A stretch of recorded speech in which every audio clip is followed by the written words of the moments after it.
recording. All right, what up, guys? Welcome to the 45th episode of The Get Down. My name is Cream. Gary W. here. Our guest this week is Rivas. My man has been crushing the edit game. New Club Killers exclusive editor. You're going to hear the intro, all the accolades. But what up, man? Hey, I'm so happy to be here, guys. I mean, you bring on, I listen all the time, first of all. You know, I've been listening since episode 1, and you guys bring some incredible talent here. Beat Breaker, Carlos Melange, Castra, Rick Wonder. I mean, these are guys I look up to, so I'm super pumped to be on the show. Thank you. Humbled, and yeah, looking forward to the conversation. Let's talk DJ stuff. Yes, do it. I'm shocked anybody listens, so I appreciate it. Yeah. Dude, Yeah. and everybody we bring on is just people that like we like, or like we think are doing something cool, or we want to meet. Like I don't know. There's no rhyme or reason to who we bring on. It's just people we want to like chop it up with, right? Definitely. Yeah, I'd love to meet you guys too in real life. One of these days I'll get out to Jersey. You guys will come out to Boston. We'll do a couple gigs. Yeah. Dude, so I went up to Boston once ever, which I know sounds crazy. And I drove up there to see Thomas Gold at Bijou nightclub. Prior to it, went to like one of the older bars in town, drank there. And so I went to like the oldest bar in Boston, and then went to the nightclub, and then drove home first thing in the morning. And that's the only time I've been to Boston. You got to come out here, Gary. It's incredible. We got a great nightlife scene. We're opening up May 29th, and it's going to be chaos on the streets of Boston because we've been cooped up for so long. People just want to get out and party. And you know what? If you guys come out here, it's going to be a party. It's going to be a good time. So what's the vibe like in Boston? Because I've never really experienced nightlife there. I've done like the tourist thing and like lots of Red Sox games and stuff like that. I actually played baseball there one year, but I've never actually like experienced nightlife. So what's it like? Yeah, it's quickly becoming, you know, one of the nightlife capitals, I think, in the United States because of some of the bigger venues that have opened up. So I don't know if you guys have heard of Big Night Entertainment. So they've opened up a bunch of venues, the Grand in Boston, which is a state-of-the-art nightclub, incredible video wall, you know, state-of-the-art sound and lighting. And they're bringing in big acts all the time and consistently. And not only that, but they opened up Memoir at the Encore Casino in Boston. And, you know, we've got a bunch of the smaller bar scene as well. And we've just got so much diversity in Boston, right? Say you don't want to listen to EDM. You're more into kind of like the bar scene. You can go down to Faneuil Hall and find a couple bars that you'll have that kind of musical flavor that you're looking for. Or, you know, if you're looking for kind of more hip hop vibes, we've got Cure, we've got Tunnel, or kind of those like Latin type reggaeton vibes. We've got it all. So whatever you're looking for in Boston, you can find it. It sounds like such a departure from the direction that New York City has gone over the years and continues to go, right? We've gotten so far away from big nightclubs and big rooms that big time acts want to come to. Yeah. And we've just kind of settled on this lounge thing, I guess, because, you know, that's what the politicians in town want, right? They want a controlled environment where they don't feel like drugs are going to be an issue because it was such an issue 20 years ago. They don't want a repeat performance, and then it looks bad on them. You can't get reelected, so on and so forth. Plus I can go on and on about that, but like, it just sounds like such a departure from what, you know, we're seeing up in the New York market. Yeah. And I think it only benefits the local economy, right? You get big acts to come to your city. People are going to come and spend money, not only at these venues, but they're going to go to the restaurants. Yeah. I mean, Gary drove up for Thomas Gold. So like, that's an example right there. Perfect. Right. Yeah. We got to reach out to these politicians, man, and be like, listen, like, nightlife brings people down to your city. Let's go. It really does. But unfortunately, like, the property value in New York City has superseded them wanting anybody coming into town for anything, because I guess it's just a money thing. Instead of having, so our nightclubs have all been shut down, and they're all now high-end luxury apartments or, you know, lofts or something like that. So that's kind of why the direction had changed. They used drugs as a front to make money on it. But anyway, I think something cool that you in describing your market, it's like, as a DJ, it's keeps it interesting, right? So like one night, yeah. maybe you're playing like the hip hop and more reggaeton spot. And then the next night you're doing more of an EDM party. And like, it keeps it fun for you and for us as DJs. And like, that's kind of why I like living in an area that's like so culturally diverse also, because like I'm playing a reggaeton Sunday party in June. And like, I don't know, that's just way different than what I would normally do on, let's say, a Saturday night in Hoboken or something, you know, like, so I think it's interesting and it keeps it fun and different for us, the DJs. Yeah, and being a diverse DJ is critical, right? Because you can play that night and be successful in it. So I think a lot of DJs try to not be as diverse, but if you are diverse, it's only going to open more doors for you. So yeah, definitely. We see that a lot in Boston. The more diverse you are, the more bookings you're going to get, right? If you're talented, it's going to shine through. You could DJ the top 40 nightclubs, you could DJ the house nightclubs, you could then do, you know, a lounge or go do a Latin night. So yeah, we see that a lot in Boston. It's something that Cream and I were talking about earlier, not even to bring up on this podcast, just as just the need to have like guys that can really play every genre, being that like as bookers, we don't just have big nightclubs or we don't just have lounges. We have a little bit of everything. And the more diverse that you are, the like you could just play every spot. And then there's more opportunity to make money, obviously, at the end of the day. Definitely. Yeah, I think the other thing too, on the flip side, I'm going to go to the other side. So we have certain guys that we work with where they are playing all these different spots and they're good and they can play anything. But like, some of our guys like are house guys and want to be house guys and want to be in that lane. And sometimes when we're, you know, we don't want to say no to gigs, but if you're like an artist who wants to make house music and wants to play house music venues, sometimes it hurts a little bit to go and then do all the open format spots, because then you start to get painted as an open format DJ. And it's like, well, True. I want to be a house producer. So like, it does make it tough, and it's a good and bad problem to have, I think. Absolutely. Yeah. There's two sides to the coin, I think. You touched upon it right there. So yeah, you can either be versatile and then get kind of painted as that, or you could do what you love to do. If you love to do it and you're great at it, then there's nothing wrong with it. Right. Yeah. So. All right. So I'm sure if you're listening to this show, you have at least one of Rivas's edits in your Serato. So let's talk edits and let's talk like, why did you start making edits and like, how did you learn how to use Ableton? Do you use Ableton? I don't even know. I use Logic Pro. Okay.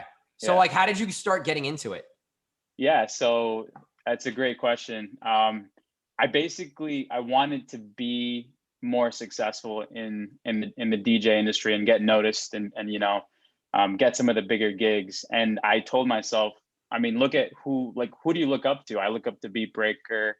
You know, I look up to Five and Eric Deluxe and those guys, and how are they getting, you know, these bigger gigs? How are they traveling the world DJing? And it really is through edits. And I was like, okay, so why not just do it?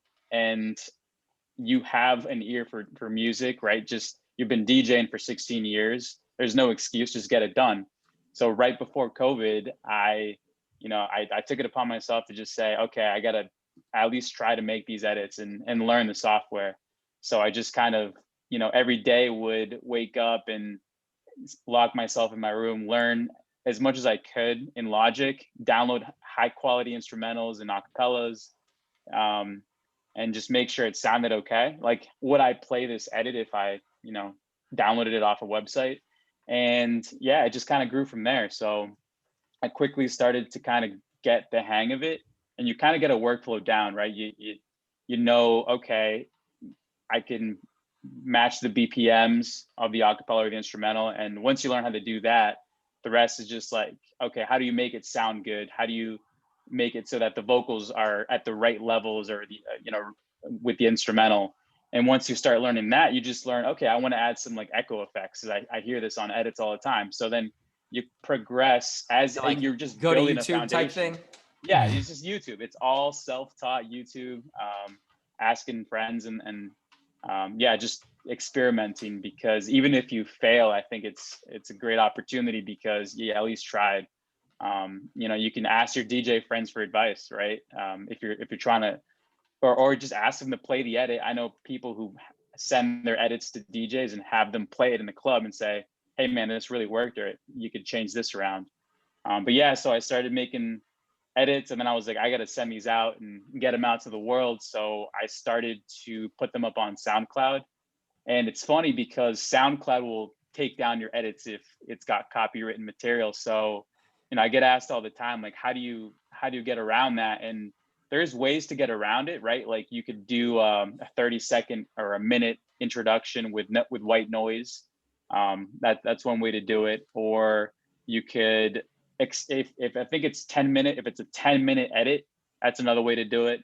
But just trying different things, and eventually you'll make it happen. And then so after SoundCloud, I'm like, okay, how can I get a benefit for my edits on SoundCloud? And I went to Hype Edit, which is honestly incredible. Hype Edit is the reason I think I was able to get on Club Killers, number one, and also just sending all my stuff to all the record pools like DMP, Headliners, Club Killers, DJ City, like every single one. I would send my stuff every single time, and a lot of the time I'd get a lot of no's. Actually, probably 90% no's, 10% yes.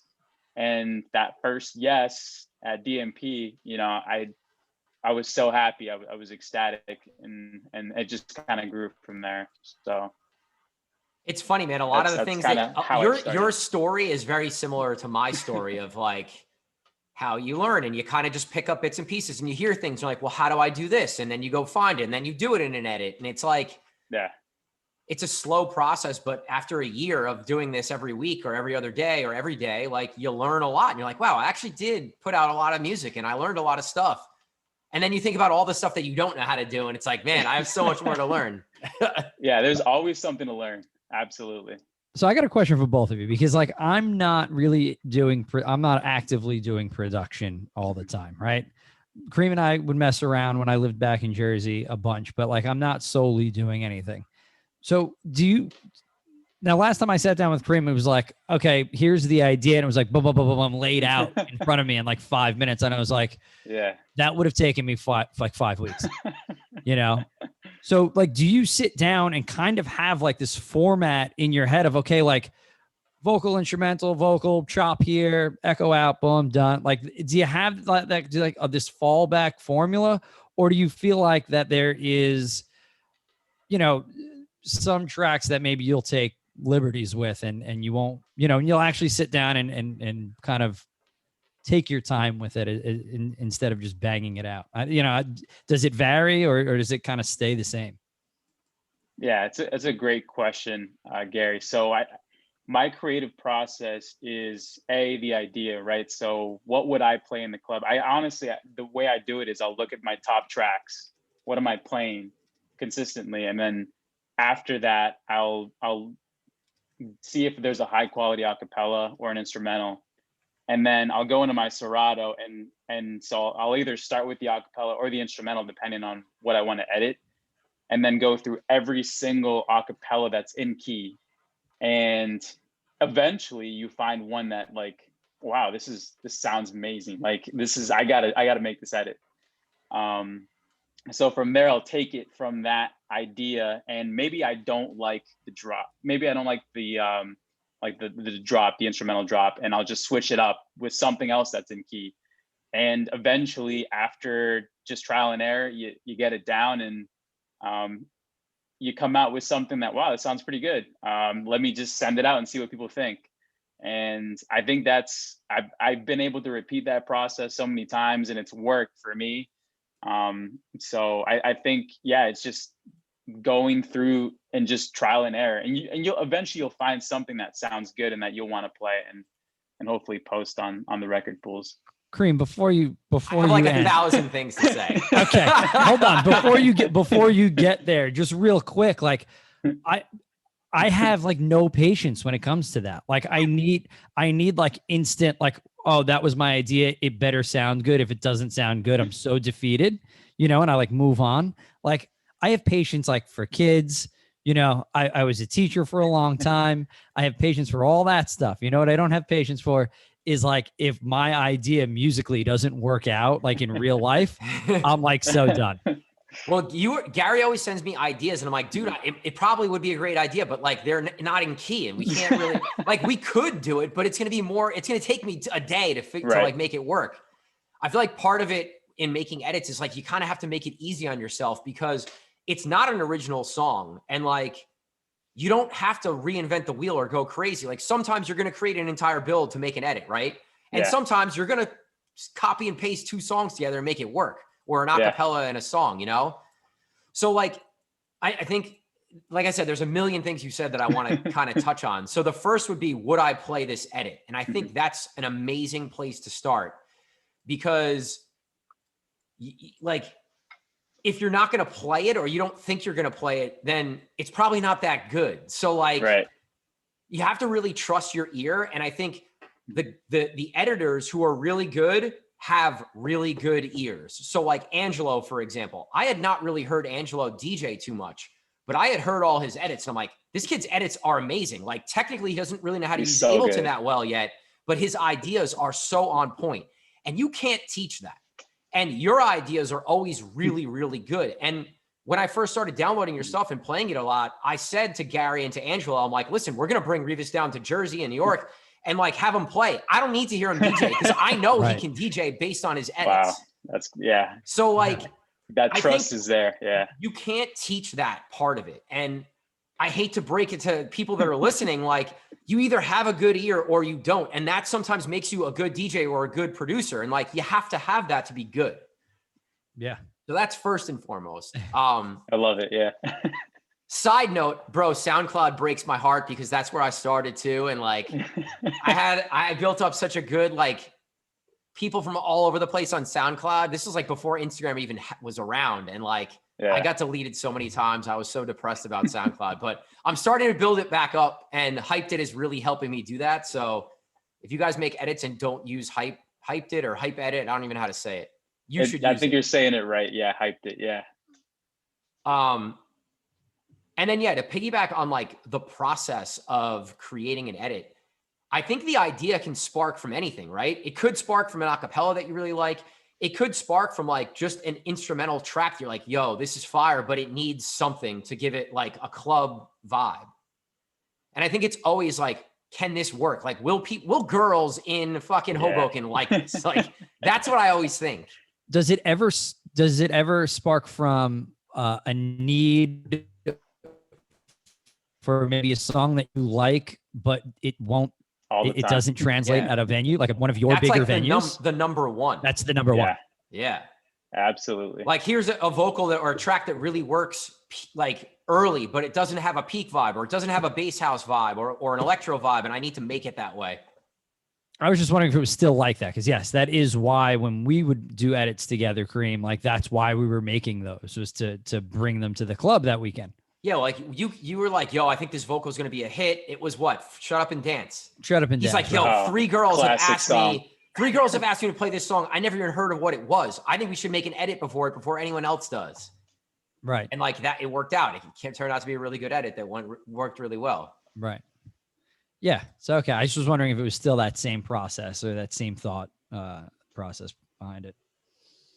When you started sending stuff to pools and to other DJs, how did you go about doing that? Did you like create a list or like, did you create an email group? Like, how did you do that? Yeah, it's basically a list of, okay, I know Digital Music Pool has a submission area and I know headliners. If you read like the FAQ, you can find an email somewhere of the guy who is the music director. DJ City has a submission feature. Club Killers, you could send it to their music director as well. So you just kind of get a list of, okay, I know where to go now if I want my tracks to be heard and played by other DJs. I think that's the most important, right? And to me, that is the biggest sign of success. And I still, to this day, if I hear my edit being played by anyone in the club or on the radio or podcast, like I look for that. I look for what DJs are playing. And if I hear my own edit, it's just like, I still can't believe it. I get goosebumps, thinking about it. I'm just like, wow, like you played my edit. You chose 3 minutes of your 60-hour set to play one of my edits. I get so happy every time. Yeah, and you touched upon earlier, Kareem, right? Like if you have an ear for it. So time and time again, I've heard that, right? Like if you don't have it, you don't have it. But it's not to say you can't build it, right? Because I think one of the most successful editors, I think, are DJs first and foremost, and they've been doing it for a long time, right? Like a Mac J, he used to DJ bar mitzvahs and weddings and things like that, and then he started making edits with Beatbreaker, and now he's a freaking festival headliner, right? Like killing it, making all kinds of money. So just that success came from his experiences at bar mitzvahs and weddings, and I think I've been DJing for like 16 years, right? So I had that basis of like, okay, I kind of get what works in a club or what doesn't. And I know you do. I know Angela the Kid does. I know all the top editors on DMP do as well, like a Castro, Patsy, those guys. They get it. They've been DJing. They're successful. Oh, and I wanted to add, without DMP, I definitely wouldn't, have the success that I have right now, just because you can find the acapellas that they post every day and the instrumentals that they post every day. So for all the DJs listening, I still have my DMP subscription, and I find it the most valuable tool in my possession. And with the new website rollout too, like it just, and I'm not trying to plug DMP or anything. I'm just literally a fan of the site. I'm not getting paid to say this, but yeah, it's just, it's awesome. Don't worry, they sponsor the show. No big Since deal. you rolled it out, let's run the sponsor. No, so guys, if you guys want to try DMP for 21 days for free, all you have to do is go to digitalmusicpool.com, create an account, and enter the promo code TheGetDown, and you get 21 days to try it out. So all three of us use DMP as one of our pools. It's awesome. If you're an editor, like Rivas just said, for acapellas and instrumentals, it's incredible. So check it out. They make it so you could search in key, which is the best feature. Yeah, incredible. Really, really good. Yeah, and you know what? You're right. The new format of the website is fantastic. And really user friendly, and it's definitely gotten better, obviously. So, all right. So to go to the next thing, like now, so you started DMP. All the record pools were playing your stuff. Headliner, everywhere I went, I would always see your stuff on there. But you just started with an exclusive editor deal with Club Killers. Yes. So how did that come about? And was the choice easy to make when they asked you? It was honestly, it was incredibly easy because the Club Killers name to me, I'd listened to their podcast, the Club Killers podcast on Mixcloud since, as long as I can remember, and to even be asked to join the team was like a dream come true, to be honest. Because I've always looked up to those guys, DeVille, NASA, Smash, like those were my DJ heroes. I played their stuff all the time in my sets. So it was one of the greatest moments in my DJ career. But yeah, so I threw Hype Edit, and I've been told by Lou, the music director, and Alex, the owner of Club Killers, that they scout for talent on Hyped It, and they look at who's on the charts, who's trending, and what are people downloading, because to get on the charts, you have to have amassed, a certain amount of downloads. And I guess they just started seeing me on there, and eventually Alex reached out. He's like, "Hey man, love your work. Would you love to do a mix on our podcast?" I was like, Hell yeah. Like, absolutely, like say no more. I'm there. So I did it. And then from there, I built a relationship with them. And one day, out of the blue, Alex, messaged me on Instagram. He was like, "Listen, would you love to, are you exclusive anywhere?" And I said, "No. And would you like to be?" And yeah, I did definitely think about it before saying yes, but it didn't take long for me to just be like, "Yeah, absolutely. I want to join the team and be a part of the crew." So I've had nothing but, I have nothing but great things to say about them and Alex and the team, and they're very professional and a great place to work for. you had brought up something before that I thought of a question like 10 minutes ago, and finally I'm getting around to it. You'd brought up before that you've really worked on your production skills over the pandemic, which I feel like a lot of people really were able to, buckle down and establish whatever skills they really wanted it to be, not just production, but whatever you're really interested in. But prior to that, like you already had tracks out prior to that, right? Stuff I'm looking right now, like stuff that I added into my Serato definitely before the pandemic. So like it felt like that you were establishing a name for yourself and like you were going to break as like a DJ, right? And then the pandemic happens. And then, so it's kind of a two-parter. Like, do you feel like the pandemic helped you, number one? And number two, now that, obviously you had all this time to really push your name out there, where do you see your DJ career going post-pandemic? Yeah, great question, Gary. So I do think the pandemic, I was able to turn that negative into a positive, and it's crazy because I got so much time, right? I think when the pandemic hit, we all got time. So we all had the same amount of time, and it's really, what are you going to do with that time? And for me, I really just chose to focus on continuing to do what I love, just in a different way, and putting my passion into the edits and the production.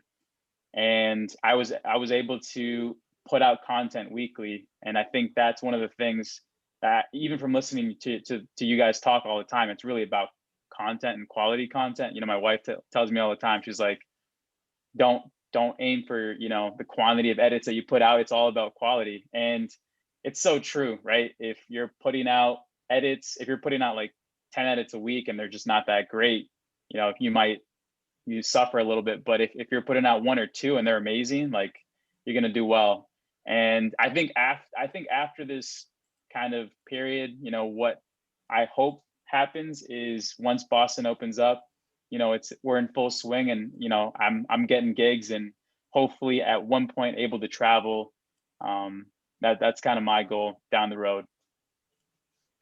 Yeah, I mean, I think you're setting yourself up for that, and like, aligning yourself with club killers. Those guys have connections all over the place. Like, that'll help open some doors too, I'm sure. We're all kind of in this situation where it's like everyone's itching to really get going, and like we're slowly getting there, and it's going to take a little bit, but like the people who are patient and keep putting in the work, despite how like frustrating it's been, are going to come out okay. Because, Gary and I have, gotten our frustrations out here, and we do it a lot on the phone together on our own too. So like everyone's feeling that way. And I think, as you keep going and things open up, you're going to grow quickly. So thanks, guys. I appreciate that. I still don't believe it. I honestly don't, because it's not what was happening before the pandemic. I was kind of in like that state of like, oh man, like I don't think this DJ career for me is going to be what I want it to be. And to even hear you guys say, I'm going to have some success after this, is just still, to me, like I don't believe it until I see it, but we'll see. That humble nature will get you far way, my friend. Yeah, that will help you as well, definitely. Let me ask you this. Like, I don't know, how did you get into DJing? And like, did you start doing private events? Because I feel like, if I had to guess, I'm going to say you did start with private events. Wow. Cream, like flipping and reversing the usual way we format our podcast. Thank God. Well, no, I'm just curious, because I want to know where like the musical knowledge and the ear and all this stuff comes from. Yeah, so definitely.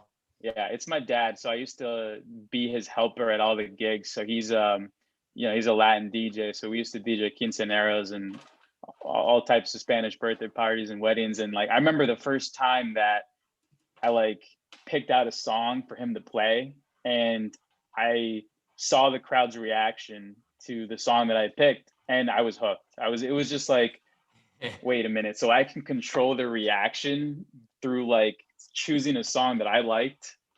And from there, it was just like, it spread like wildfire. I just, I couldn't help myself, and would always come to help him out at his gigs. And eventually I just wanted to do it on my own. And so I started doing my friends' birthday parties and, doing stuff for free and trying to get into the club circuit. was very tough. And, you know, you really have to show face and just try to meet people and network. And that's what I started doing, and just trying to meet people and be nice and humble. And I think, you know, just not try to walk around with like an arrogant shoulder, like, oh, you know, like I'm this DJ and I think I'm, you know, a big deal. I was just trying to, you know, be the best that I could be, and bring what I could to the table. But yeah, eventually, after doing a couple private events, I joined a company to do bar mitzvahs, Party Excitement Entertainment. Shout out to them. They treated me really well and gave me a bunch of opportunities. And I learned so much from that time period, especially working with like the MCs and all the talented DJs down there, and how to, like, I'd never even been to a bar mitzvah in my life. Like I never, you know, never got invited as a kid, but to be able to DJ for them and, you know, just learn from how to read a room and play for not only the kids, but then the adults at the end of the night. It was just that opportunity alone. I think I just gained so much experience from it. And then doing proms and all that, and weddings and corporate events, just kept doing it and grinding it and never stopping. So that's really how I got my start. Thanks to my dad. Man, mobile DJing really, you know, it teaches you prep, right? Yeah. Because you have to prep for every single gig. Like there's no just mailing it in, or else, because I've mailed it in at a I definitely have done it going to a private event and just failed. And then that awful feeling that you have for that 4 hours that you're there, because, you know, you just, and then it never happened again, I think, after that. And then that only really sets you up for being a successful club DJ down the road, because you know what, the more you prep, the better you are. You could tell the guys that are just walking into places and just throwing on the same old shit, right? And, you know, the more you prep in our industry, I think the more noticeable it is in your final product. So it's funny you say that, because every DJ that I've met has started in mobile and they've made their chops there, knowing, just gaining musical knowledge. Whether you come from a musical household or not, that will teach you quickly all different genres and all different time frames. So it'll also teach you how to really read a room too. Yeah. Because you can clear a packed dance floor at a private event with one song. Yes. And then you have to rebuild it. And that hurts your ego. It, you know, makes it difficult, and you have to scramble and figure out really quickly. And like, I'll be the first person to talk shit about private events because I fucking hate them generally. But yeah, I know how valuable they are as a DJ, because you learn so much. And I knew you started in private events because I just knew. I really did. I just knew, because it helps you build an ear. It helps you learn a lot of like the core fundamental music stuff and genres that you just need to know to be good at what we do. So yeah, because in the club, I mean, you really don't know what you're, honestly, because we always say this, right? You go in with a plan, you play your first song, and the plan's out the window. Now you got to refigure it out, right? So having all of that knowledge and having that, you know, expertise in being able to pivot quickly is so essential. So no, definitely. Yep. Couldn't agree more with you guys. So before we started recording, we were laughing because we always have these like really good conversations before we start actually recording the podcast or afterwards. So I was like, you know what? We just had this conversation, but we need to do it when we start recording. So we met basically because, you know, I was downloading your stuff and I hit you up on IG. I don't remember what I said, but it was probably something along the lines of, yo, you're making really good edits. I've been playing a lot of your stuff. Like, keep up whatever you're doing. And I know we as a group, like, we do that a lot, and we've met a lot of people in that way. And you know, you had mentioned that you kind of started doing it too. So why? Absolutely. Yeah, I think it just building that network, right, of DJs. You know, I've got, you know, people that I've reached out to in Australia that I've gotten on bootleg packs with. People that have reached out to me, like B&M Bootlegs. They're pretty popular with the B&M pack. He's over in the UK, and you just build up this network of individuals that, you know, who knows who they know. One of the guys that I reached out to, you know, he was able to plug me in at DJ City because he had a connect there, right? You never know who's on the other end and what connections they have, right? Like, you just really don't. And I think it's, if you just keep in contact with people and you're just like, you're just reaching out to someone and showing love. I don't think there's anything wrong with it. You're not trying to get anything in return. It's just, I'm here and I appreciate what you do. And I want to let you know that. And if the respect is mutual, then, you can start a good connection. And that's, I think, critical in the DJ industry, because we can't do this alone. I think I tried doing a lot of things on my own, but the reality is you need other DJs to help lift you up. And we only get better by lifting each other up as a DJ community. So yeah. And I still think about that conversation, Kareem, that you reached out to me. I was just like, wow, like Kareem's reaching out to me. So yeah, I'll never forget that for sure. I think that, when people listen to this, they can tell that you're a genuine dude, right? You're a humble dude. And those two things will get you so far in this industry. Everybody could tell we're an industry of individuals who deal with people constantly. You could see through people's bullshit, right? If you come across genuine and authentic and honest and humble, like it'll just take you leaps and bounds. It's one thing that I really dug down into, like, throughout the pandemic, because like you could tell when somebody's coming at you when they just want something, right? Yeah. We're dealing with too many people all the time to not be able to read them. We read rooms for a living, it's what we do. So you can't. You can read people pretty well too, right? Yeah. It's not that difficult at the end of the day. I think what's cool too is like Instagram has allowed us to shrink the world, right? Oh, So yeah, like when Gary and I go up to Boston, we're going to hit you up and be like, yo, we're in town. What are you doing? Like, let's meet up. Or when I go to wherever, like the UK, I know people who live in London now that I can hit up, or Rowan Lace in Australia. Like we built a really good relationship with him. Like, it's just cool to have people all over the place that you can maybe link with if you're ever there, or, if we want to create bootleg packs or whatever it might be. Like, it's just good to link with like-minded, hardworking, good people. So I'm all for it. And, if you're listening to this, hit me up if you want to like link up and talk shop on something, because I'm happy to talk to people, man. I love it. I get fired up. Yeah, definitely. And don't be afraid to reach out, right? If you come to Boston, my DMs are open, feel free to reach out and we'll have a good time. I did that when I was in Scottsdale this past week, reached out to a bunch of the guys there, and they're part of the reason I had so much fun. Shout out to DJ Squared, Smash, Valentine, DJ John, like all those guys just reached out. Hey man, I love what you're doing. Would love to come support a set. Yeah. And I had a blast just doing that, reaching out, listening to other DJs sets. And so yeah, it doesn't hurt. That market to me seems like a really fun market. Oh my God. It's no wonder those guys are so talented, because they're DJing.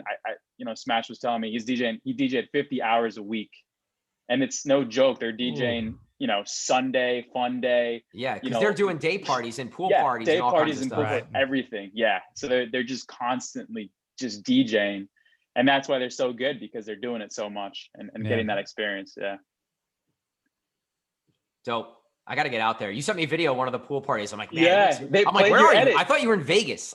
You're like, no, man, Arizona. I was like, oh shit. Yeah, they were playing your edit. I recognized it immediately. Yeah, because I know what people are making these days, and because I pay attention way more. Yeah. It's funny. If Kareem was in the room, it would have taken him half the song. Is that mine? We were at Yankee Stadium. We were going to a Yankee game the one day. We were at Billy's across the street, right? And DJ starts playing one of his songs. It was like the outro before he was like, I think that was my edit. I guess incredible to me.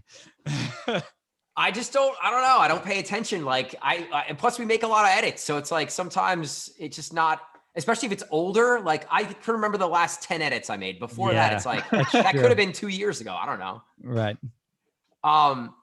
What other editors or what other artists are you really into right now that are making music? Yeah, so I love that you asked me this, because I love putting, attention on some of these guys that are just killing it right now. I really appreciate. So first of all, Angelo Kid, right? I'm so happy to see him finally as an official contributor on DMP, because I was like, if he's not going to take him, then I would be like, Alex, you got to take this kid over to Club Killers because he's just so talented and so young. Andrew Marks, I saw he just got on there. He's so good. I've been downloading his stuff. I mean, who else? Jordan Ducks. And I don't know if you guys have seen this Hypelez kid. Oh yeah. Yeah. Olive Oil. Like for some reason, I thought they were like these Italian DJs before I even really knew anything. Yeah. Jersey Italian. Yeah. Kind of like DJs from Mars and Rouge. Yeah. But yeah. And then they're just, they're from Jersey. So I can't wait to, if I ever get a chance to play down there to go listen to one of their sets. I'm probably missing a bunch of guys, but like on headliners, I really enjoy the HMC edits. I don't know who's making them, but yeah, I really want to know good. who's making them too. Yeah, who's making those edits? So good. Yeah, I would guess it's probably Eric. It's Eric and Five probably. I would guess, but maybe not. I don't know. Their edits, like we were saying before, that like I don't care. I'll play the same editor like 3 or 4 songs in a row.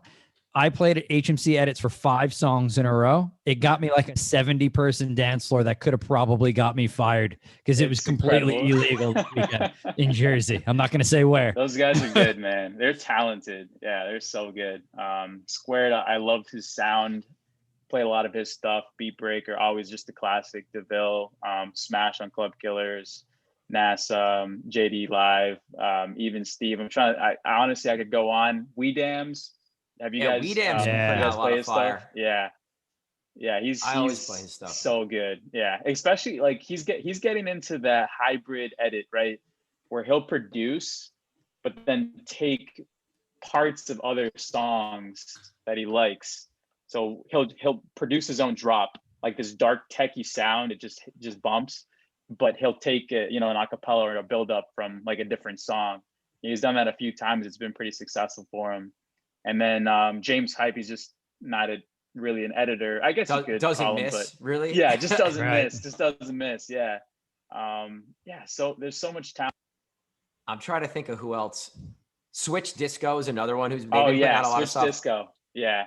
And I'm gonna throw this out there because this is like my sets are comprised of like 25% of his music, but Sam Collins crushing. Oh yeah, Sam Collins is so good. Yeah, he's on fire right now. He's killing it.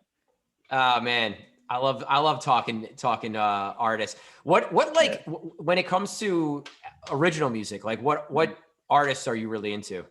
Yeah, so I was on that Joel Corey wave. I feel like before he blew up, I that first song Sorry that came out, like it was the most Shazam song in the world. I was one of the guys who Shazammed it, and I just fell in love with the sound. That piano house, I was huge into it. So Joel Corey to me is big right now. I love that Cream sound, not C Cream, but the other the K Cream. Yeah. And I still love your stuff too, by the way. But just that sound to me is incredible. It's just, I don't even know how to describe it. It's like future house techie. It's a lot of like piano driven leads, but then has a lot of like tech and bass inspired stuff too, which is cool. Yeah. I love it. Tiesto's been on fire with like the slap house, like re-edits. Like he did Head and Heart. He did the 9 p.m. Re-edit.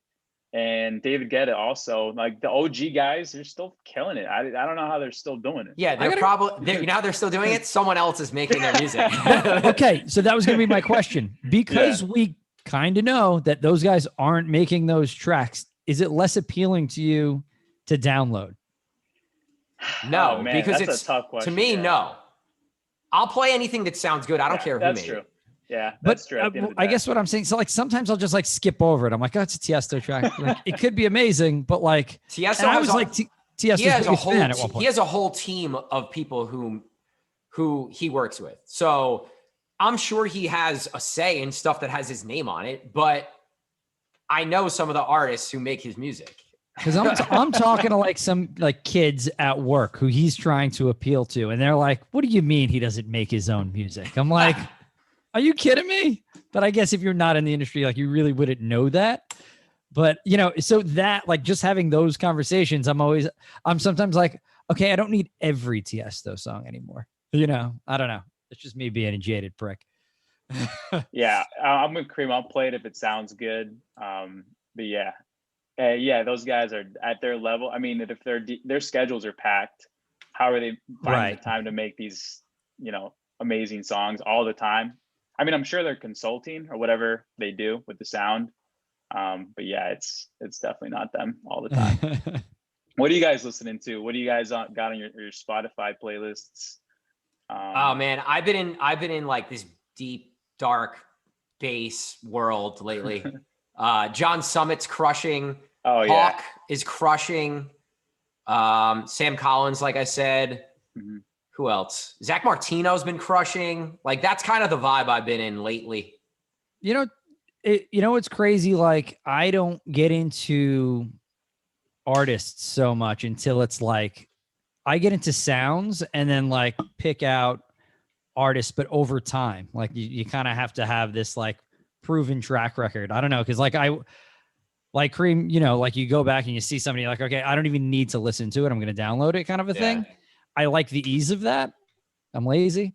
But I don't like disco house right now for me. It's been like that for years though. Like I've been into disco house hard. Like that's first and foremost. If there's something that I can play out first, it's that. And it's whoever's making it at the time that's killing it.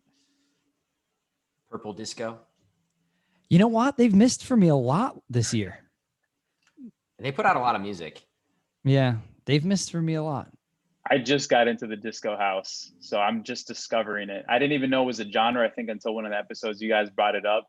I was like, okay, I got to check this out. So it's good for summertime. Yeah, it is good. Yeah, definitely. I only discovered it when A-Track played the Museum of Modern Art or one of the museums in New York City, and the Guggenheim. I forget. I think it was MoMA, and I caught a set there, and the first half of his set was like this New York City classic sing-along hip-hop. The second half of the set was disco house, and it was fire. And this was years ago, 3-4 years ago, probably. And I've been on the train ever since. Actually, the guy who opened for him was like a mainly disco house DJ. He was out of Houston, Brooklyn and Houston. Cool. Really, really good. Anyway. All right. So a couple quick hitters that we've been asking a lot of our guests. What advice would you give to a DJ looking to break into either nightlife or to making edits? What's advice you can give to that person? So to break into nightlife, I would just say be nice and network. Networking is key. Just going out, like I hear you guys give this advice all the time, but it just needs to be reiterated because people need to listen to it and follow it. But go out and network and talk to the guys that are DJing, talk to the owner, buy a couple of drinks, spend some money, and just see, hey, do you guys need a DJ on an off night, and just try to make it a thing, right? And eventually you're going to get that trust and build that relationship. When you're trying to make edits, just do it. Just go on YouTube, try with whatever production software you can, right? Even if it's Serato, I think you can record on Serato now. So even if you're just making an edit and you take an acapella, press play on the acapella and press play on the instrumental at the right time, and you can time it perfectly, you made an edit, right? Hit stop and record, you're done. Like if that's what you know how to do, then just do that. And eventually you can move to Ableton, or you could move to a Logic or Fruity Loops, whatever. It doesn't matter what you use. And it doesn't hurt too to ask someone who knows how to do it and what their workflow is. Watch them do it, shadow them, right? If you have that connection, I would say use it. Yeah, love that. All right. So when you're feeling unfocused or overwhelmed, or you sit down to make music and it just doesn't happen, like what do you do? How do you get in the creative flow? Yeah, I love that question. So coffee helps me for sure. So same. After coffee, I'm just like, man, I could do like a million edits because I'm just like wired. If that doesn't help you, try. I love to run. It clears my head. If you're active, go on a hike, go on a walk. Just go on a drive if you don't like to do, if you're not active or anything. Listen to other DJs sets. you know, I think you can find inspiration from what other DJs are playing. So yeah, definitely do that. Watch YouTube videos. Like I think I gained inspiration from watching the Alesso festival that happened over, I think it was in Taiwan, when everything was shut down and I just needed that inspiration. I watched some content, you know, I just listened to fest DJ sets, you know, whether it's YouTube or SoundCloud or Mixcloud. I think that's a big one. I think when you're having like creative block, I like to listen to an artist's live set who I really, really like. And generally I will leave that 60 minutes with like 3 ideas for edits. Yeah, absolutely. Absolutely. Or go play. Yeah. Go lock yourself in your bedroom and start playing. Yeah. See what you're playing. What do you like? Yeah. Usually for me, it's like a workout with listening to a mix, and then I can come back to the room and like be good to go. I don't know, Gary, you got any other questions? No, you guys covered it really well today. Did a great job.